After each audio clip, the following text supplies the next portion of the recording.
The sterile, fluorescent hum of the Freedoms Reach Community Housing and Resource Center felt like a cage, not a sanctuary.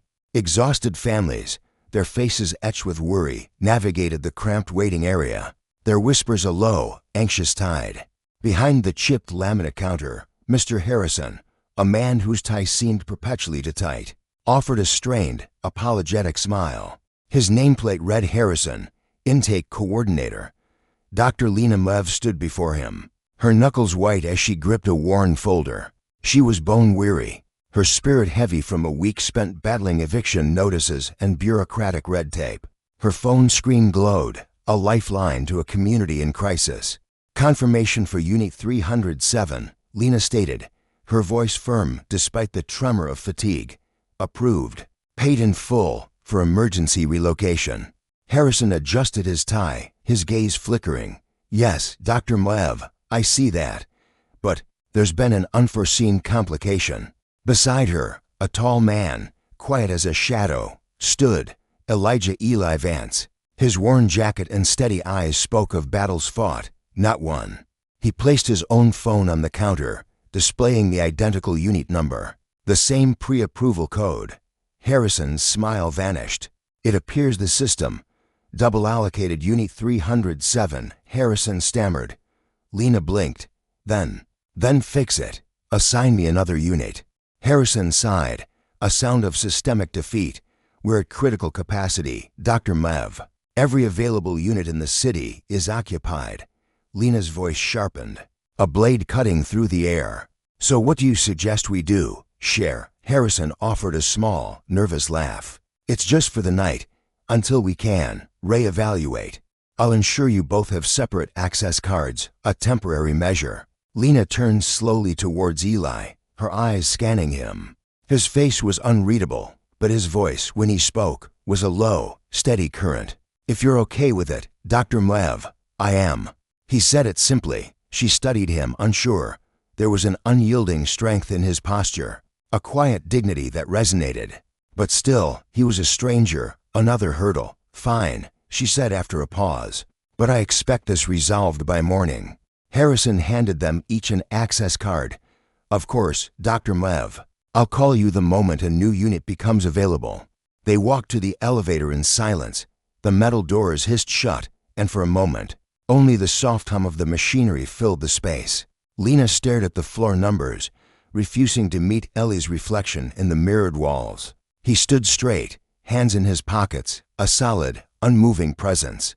When they reached the third floor, the door opened to a stark hallway, the linoleum gleaming under the harsh lights. Their footsteps echoed, hollow. They reached Unit 307. Lena unlocked it first. The unit was small, functional. A single window offered a view of the city's towering inequalities.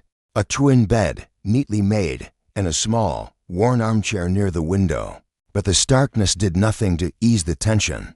"Looks like one bed," Eli said quietly. Obviously, Lena replied, her voice flat, the weight of the day pressing down. She set down her folder and glanced at the armchair. "There's the chair. You can take it." Eli looked at the small seat. "Barely big enough for a child. You wouldn't last 5 minutes on that thing." He paused. "Neither will you." She didn't argue. He just said, "You take the bed. I'll stay up." Lena frowned. "What? That's ridiculous." Eli shrugged lightly. "I've done worse. I was a ranger. Staying awake is not new to me." That caught her off guard. "Ranger?" He nodded once. "Army." His tone wasn't proud or heavy, just a statement of fact. He walked toward the window, looking out at the city lights, a tapestry of distant struggles. "You can sleep," he said. "I'll keep watch." Lena laughed, a short, sharp sound, unsure if it was amusement or discomfort. "Keep watch for what?" "Nothing specific," he said, "but maybe you'll rest easier knowing someone's got your back." She didn't know how to respond. For a long moment, she just stood there, arms crossed, staring at him. Then she turned and sat on the edge of the bed. "I don't need protection," she said finally. "I didn't say you did." Silence filled the room again, the city lights reflecting off the window, painting stark shadows across the floor. Lena lay down, trying not to think about the man sitting just a few feet away. Her mind raced with every sound, The hum of the old air conditioner, the click of her phone screen, the soft rustle of fabric as he shifted. Hours passed. Midnight came and went. She turned to look at him once. He was still there, by the window, sitting straight in the chair, eyes on the skyline. The dim light from the city drew soft edges around his face. "You're really gonna stay up all night?" she asked quietly. "Yeah, that's crazy." He smiled faintly. "Maybe, but I've done it before." She turned on her side, resting her head on her arm. "You said you were Army, to tours overseas." He replied, "Now I work with community defense. Keep people safe from a different kind of danger." She blinked slowly. "You don't look like a tech guy." He glanced at her. "And you don't look like someone who judges that fast." The words hit her deeper than she expected. She turned away, embarrassed. "Sorry," she muttered. "No harm done." He said softly, "My grandmother used to say, people are good at pretending they're not afraid of each other." Lena lay still for a long moment. "Do you think that's true?" "I think we all need better teachers." She smiled faintly in the dark. "Why didn't you insist on taking the bed?" "Because you wouldn't have slept if I did." She didn't argue, and for the first time in weeks, Lena closed her eyes, feeling something she hadn't felt in a long time, safe when morning light touched the curtains. She opened her eyes slowly. Eli was still by the window, awake, sitting in the same chair. "You didn't sleep?" she asked. He stretched his arms and smiled gently. "Didn't plan to." Before she could answer, a soft, urgent knock came at the door. A new day, a new fight. But this time, she wasn't alone. The quiet strength of an unexpected ally, a beacon of unity against the systemic storm. Elijah opens the door. Standing there, clipboard in hand, is Mr. Davies, the hotel manager. His smile is strained, almost apologetic. "Good morning, Mr. Vance," he begins, a nervous tremor in his voice. "I'm afraid we're still at full capacity. No rooms have become available." Dr. Sharma, pacing behind Elijah, lets out a sharp, disbelieving sigh. "You're telling me, after all this is still the only arrangement?" "Regrettably, yes," Davies replies, avoiding eye contact. "We'll continue to monitor." Elijah nods slowly, a quiet understanding in his gaze, and closes the door. "Looks like we're still sharing the battlefield," he murmurs. Dr. Sharma is already a whirlwind of frustration, her heels clicking a furious rhythm on the carpet. "This is absurd. I booked this suite months ago. I have critical work to present, and I can't even get a moment's peace to prepare." Elijah's voice is a low, steady anchor. "You slept soundly, Anya." Her head snaps towards him, eyes blazing. "What exactly is that supposed to imply?" He meets her gaze, unflinching. "It implies your anger might be misdirected, Dr. Sharma." The silence that follows is a physical weight. She snatches her designer bag. "I'm late," she states, her voice clipped. Her tone is a shield. He gives a single, solemn nod. "Good luck with your presentation, Anya." She pauses at the threshold, a flicker of something unreadable in her eyes. But she doesn't turn, disappearing as the heavy door swings shut. Elijah returns to the window, a silent sentinel. His posture is unwavering, his gaze distant but serene. He had kept his silent vigil. He had ensured her safety, her peace. She just hadn't grasped the depth of that commitment yet. Dr. Sharma navigates the bustling corridors of the Global Tech and Innovation Summit. A blur of motion, the symphony of hurried footsteps, clinking coffee cups, and urgent whispers fills the air. Her head throbs, a dull ache from a night of restless thoughts and a little sleep. At the registration desk, a bright-eyed assistant hands her a sleek badge and a program. "Welcome, Dr. Sharma. We're thrilled to have you. You're on for the afternoon keynote," the assistant chirps. Anya manages a tight, weary smile. "Thank you." She steps into the cavernous main hall, where hundreds of ergonomic chairs face a colossal, illuminated stage. Massive banners proclaiming Global Tech and Innovation Summit to 0-5. Forging the future hang majestically from the rafters. She finds a discreet seat towards the back, seeking anonymity. Her laptop screen glows, but her focus wavers. Her thoughts drift, inexorably, back to the grand legacy suites, to the quiet strength of the man who had watched over her all night. Why? Why did he choose vigilance over rest? Before she can dismiss the thought, her fingers instinctively navigate to the speaker roster. Her breath catches. Her eyes lock onto a name that sends a jolt through her. Elijah Vance, CEO, Aegis Cyber Solutions.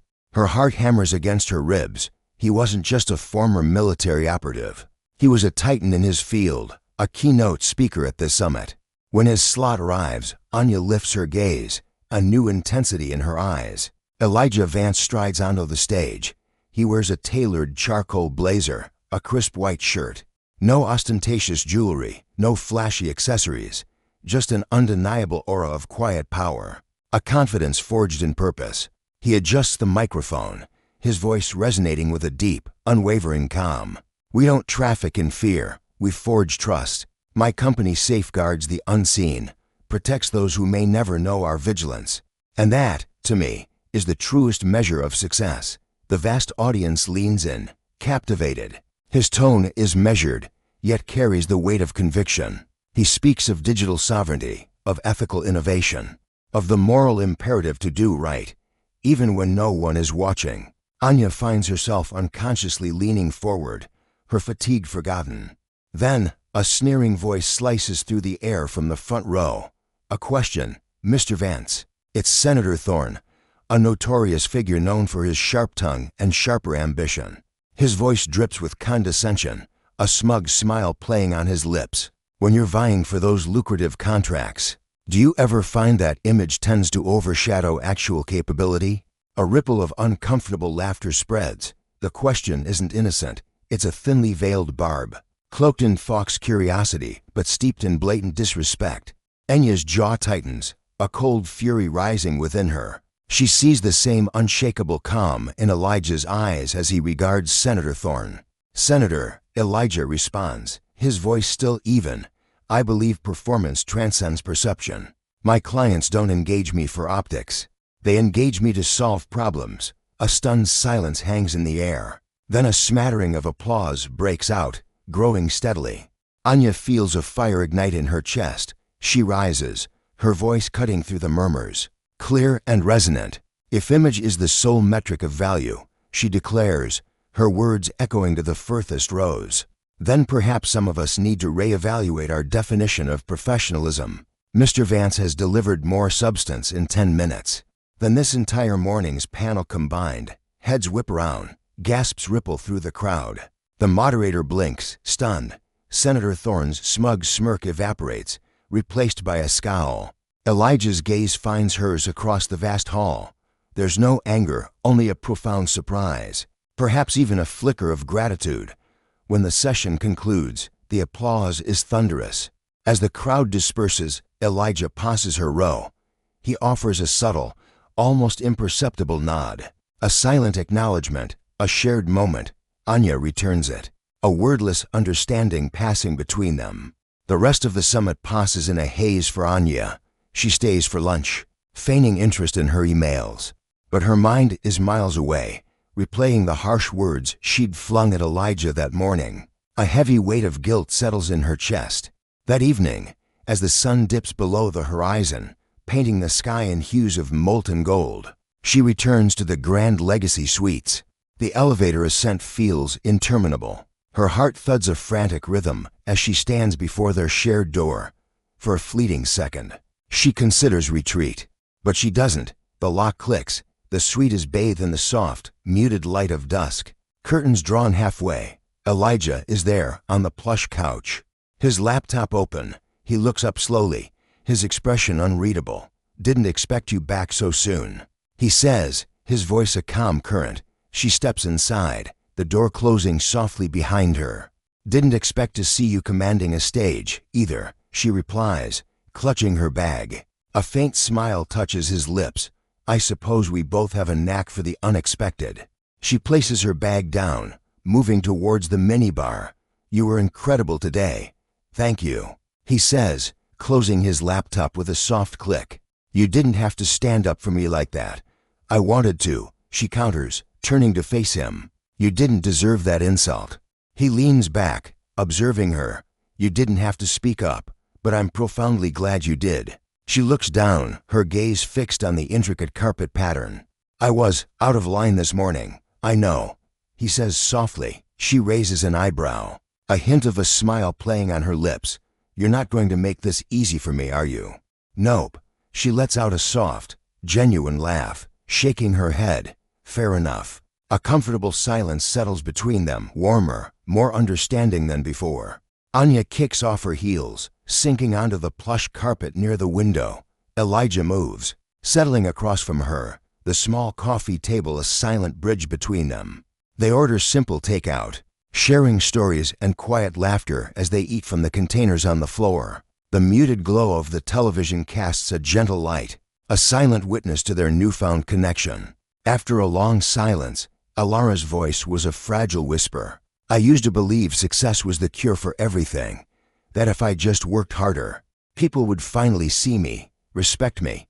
But it's a mirage. There's always someone somewhere, ready to remind you of the ground you clawed your way from. Kian nodded slowly, his gaze distant. I know that feeling. I walk into rooms, and the assumption is I'm the driver, the security. You learn to expect it. But the sting never truly fades. Do you ever just get tired? She asked. He met her eyes, a quiet fire in their depths, every single day. But I keep moving, because some of us have to stand guard while others sleep. A sad smile touched her lips. Like last night, he chuckled, a low, rumbling sound. Something like that. Alara leaned back against the worn fabric of the community center couch. You stayed up for someone who saw you as nothing but trouble. I stayed up for someone who hadn't yet learned to see themselves, he corrected gently, his words settling like a warm blanket in the quiet room. Their eyes locked, a profound understanding passing between them, deeper than any apology could convey. The unspoken truth hung in the air, solid and comforting. Outside, the city lights blurred into a soft glow. Inside, they spoke of the small, sacred things. Favorite meals, the echoes of family laughter, melodies that brought comfort. Kian shared fragments of his time in service, the weight of loss, the hard-won lessons of patience. Alara spoke of her late father, a man who worked to sun-up to sundown jobs so she could chase a dream. Hours bled into one another, the room growing hushed. Kian stretched, his long frame shifting closer. You should take the bed tonight, Alara offered, her voice barely audible. He shook his head. I'm fine right here. Please, she insisted, her hand reaching out. You need to rest. He looked at her, then a slow nod. All right, but only if you promise to sleep too. I will, she whispered. He lay down, his eyes closing, a deep sigh escaping him. She watched him, a silent sentinel, as his breathing deepened, a steady rhythm filling the space. Alara smiled faintly. Now it's my turn to keep watch, she murmured. The first blush of dawn found her still there, half dozing, gazing at the awakening city. When Kian stirred, he saw her, a blanket draped around her shoulders, curled on the couch. He didn't wake her. He simply watched, a quiet awe settling over him, realizing the strange, profound beauty of two souls finding solace in shared silence. When her eyes finally fluttered open, he smiled. You kept watch this time. She yawned, a soft, sleepy sound. I suppose I did. Why? He asked. She paused, considering. Because it felt right, like the world finally made sense. They shared a quiet laugh, the invisible weight between them dissolving. It felt as if the very walls of the room had learned to breathe again. But peace, they both knew, was a fleeting guest. Alara's phone vibrated, a harsh jolt. She read the message, her face draining of color. Director Thorne wants to see me, she said, her voice tight. About the conference, Kian asked, his brow furrowed. She nodded, a tremor in her voice. I think so. Kian watched her pack her laptop, a grim determination in her movements. You'll be all right, he stated, not asked. She looked up, a flicker of doubt in her eyes. Will I? He offered a gentle, unwavering smile. You stood for what was true. That is never wrong. A small nod, a fragile acceptance. She left for the corporate tower, unaware that this was not just a meeting, but a crucible, one that would forge her spirit anew. The executive lounge was a sterile expanse of glass and steel when Alara walked in. Director Thorne was already there, his tablet a cold barrier, his face a mask of polite indifference. The scent of expensive coffee did little to calm the storm in her stomach. She approached, forcing a smile. "Morning." He didn't return it. "Sit down, Alara." She obeyed, the plush chair feeling like a trap. The moment she settled, his voice dropped, a chilling undertone. "I saw what transpired at the summit." She nodded slowly. "I simply spoke up for what was right." Thorne leaned back, a predatory calm in his eyes. "That was not your place. You publicly embarrassed a crucial potential client, Paul Callahan. He called me this morning." Alara's hands clenched into fists beneath the table. He was disrespectful, dismissive of another speaker. I couldn't remain silent. He sighed, a theatrical display of weariness. "Alara, you must understand. The corporate world does not reward sentiment. We choose our battles with strategic precision." "Then perhaps that's the problem," she said, her voice quiet but firm. Thorne looked up, his eyebrows arching in surprise. "We value you. Alara, you are exceptionally talented, but this elite ship, it's not your fight. You don't burn bridges for people who will never reciprocate." The words stung, a cold venom. Her cheeks flushed. "People like Kian, you mean?" Thorne didn't answer, his gaze dropping back to his tablet, a dismissive gesture. Alara's voice trembled, but with resolve. "I am not sorry for what I said. If that costs me something, then so be it." Thorne exhaled slowly through his nose. "Then consider this a warning, or a door closing. Your choice." She stood, her heart thundering a defiant drumbeat. "Then let it close." She walked out, head held high, before the tears could betray her. Back in the community center, she dropped her bag, leaning against the cool wall, breathing hard. Kian was near the window, his laptop open. He looked up instantly. "You okay?" he asked, his voice a steady anchor. "No," she said, a bitter laugh escaping her. "But maybe that's good." He closed his laptop, rising. "What happened?" "They said I should have stayed silent. That defending you was bad for business." He frowned. "I'm sorry." She shook her head. "Don't be. I made my choice." He studied her face, then nodded slowly. "You did the right thing." Her lips trembled, but a faint, resolute smile touched them. "I think so." He leaned against the wall beside her. "You know, when I posted about what happened, I didn't expect anyone to care. But now, I've got messages, some good, some bad. A few even said I caused trouble for speaking up." She looked at him, her eyes wide. "You posted about it. Just the truth, no drama." Her shoulders relaxed. "That was brave." He smiled. "Or stupid. Depends who you ask." They both laughed softly, the tension finally melting away, leaving behind a quiet, shared strength. Later, as the evening deepened, a new resolve settled between them. That evening, they ascended to the rooftop terrace of the Legacy Grand. The city air, crisp and cool, carried whispers of untold stories. Above, the vast sky bled from fiery gold to bruised violet, a canvas of fading light. Below, the city's defiant pulse began to glow, one flickering star at a time.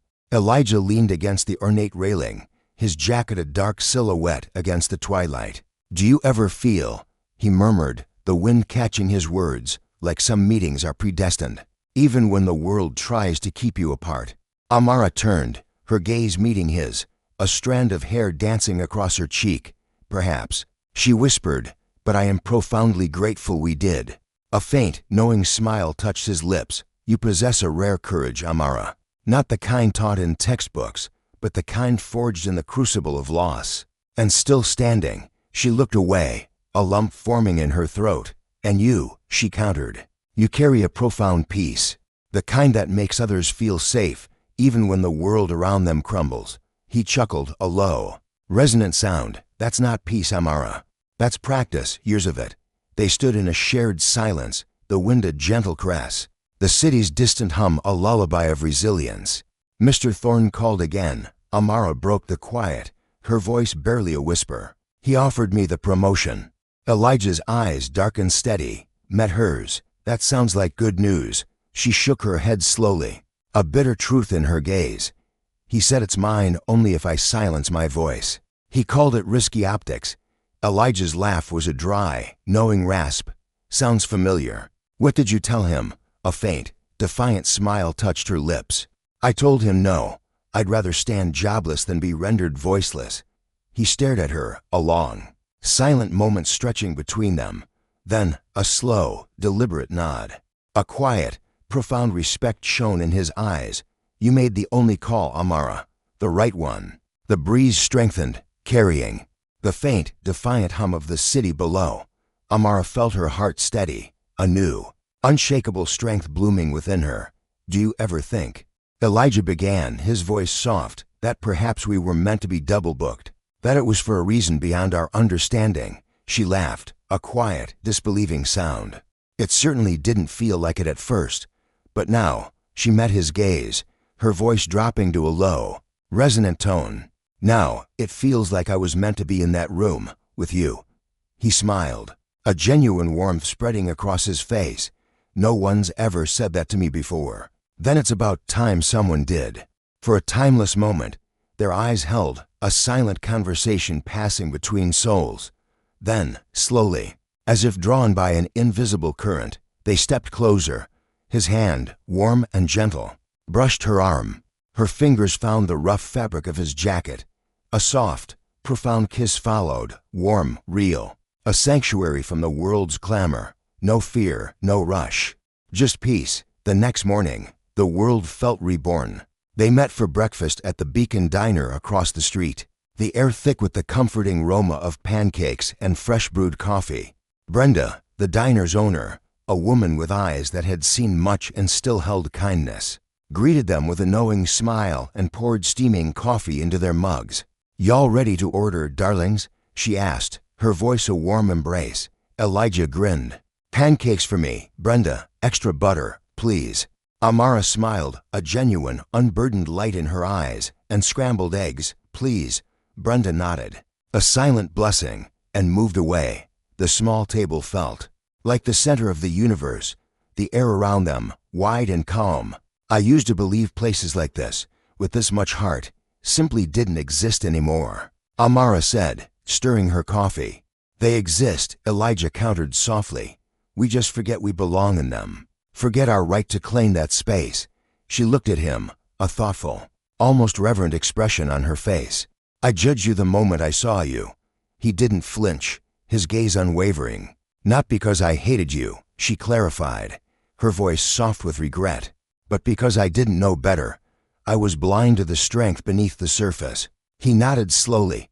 "But you learned, Amara." She smiled, a radiant, honest smile. "I did." Their food arrived, a simple feast. They ate slowly, sometimes laughing, sometimes falling into a comfortable, profound silence. It wasn't awkward. It felt profoundly right. After breakfast, they walked back to the Legacy Grand. The grand lobby, once a symbol of sterile power, looked different now. Warmer, somehow. Perhaps nothing had changed, or perhaps everything had. Ms. Jenkins, the desk clerk, offered a genuine smile and a wave. "Good morning, Mr. Johnson, Ms. Kerrigan. How was your stay?" Amara smiled, a deep, knowing smile, unexpected, but profoundly worth it. Ms. Jenkins chuckled softly. "Glad to hear." Elijah turned to her. "Ready to face the world again?" She nodded, pulling her suitcase, a symbol of her journey. Behind her, they waited near the grand, revolving doors. The morning sun, a golden benediction, streamed through the towering glass walls. "Funny," she mused, looking around the transformed space. "Just a few days ago, I couldn't wait to leave this place. And now," he prompted gently, "now, I don't really want to." He smiled, a quiet understanding in his eyes. "Perhaps that's because you're leaving." Double quotes. "Different than you came." "Perhaps," she echoed. Outside, a sleek black car pulled up to the curb. The driver stepped out, a silent sentinel, to load their bags. Amara turned to face Elijah, her eyes soft, brimming with unspoken emotion. "Well," she began, her voice thick, "this has been something else. Definitely not a normal hotel stay." He replied with a gentle, knowing grin. She laughed, a fragile, beautiful sound. But her voice shook. "That first night, you said you'd stay up and keep me safe." He stepped closer, his presence a steady anchor. "And I did." "You did more than that," she said, her voice breaking, tears welling in her eyes. You made me see myself differently. You reminded me of my own power." He looked at her, a long, profound moment of shared understanding. Then, a slow nod. "I didn't expect any of this either, Amara. Neither did I." The driver gave a soft, impatient honk. She reached for his hand, her fingers intertwining with his. He held on, just long enough for the world to slow, for time to stretch. "Take care of yourself, Amara," he said softly, his voice a promise. "You too, Elijah." She climbed into the car. As it pulled away, she looked back through the tinted window. He was still standing there, hands in his pockets, a silent, steadfast guardian, watching quietly. For the first time in a long, long time, Amara felt a profound peace, not the kind that comes from comfort or complacency, but from courage. Because sometimes life doesn't give you the room you expected. It gives you the person you needed to help you find your own.